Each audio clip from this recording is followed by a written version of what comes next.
आपण पाहत आहात रायगड टुडे न्यूज, जनमनाचा कानोसा, समाज मनाचा आरसा। अवैध दारूवरती नागोठणे पोलीस ठाण्याची धडक कारवाई। नागोठणे रोषण पथके। नागोठणे पोलीस ठाण्याकडून वाघरणवाडी जंगल परिसरामध्ये 15 किलोमीटर आत जंगलात जाऊन गावठी हातभट्टी दारूचे अड्डा उद्ध्वस्त करून समोर उच्चाटन करण्यात आले।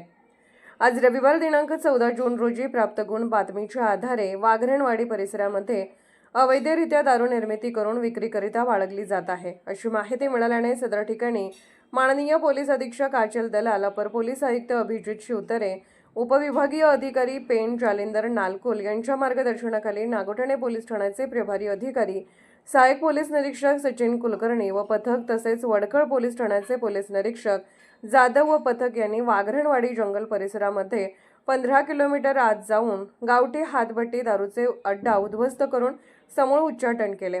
सदर प्रकरणी नागोठणे पोलीस ठाण्यामध्ये गुन्हा रजिस्टर क्रमांक 105/26 कलम 65 महाराष्ट्र दारूबंदी अधिनियम अन्वये दाखल करण्यात आला असून सदर गुन्ह्यामध्ये एकूण 22,000 रुपयांचा मुद्देमाल जप्त करण्यात आला आहे।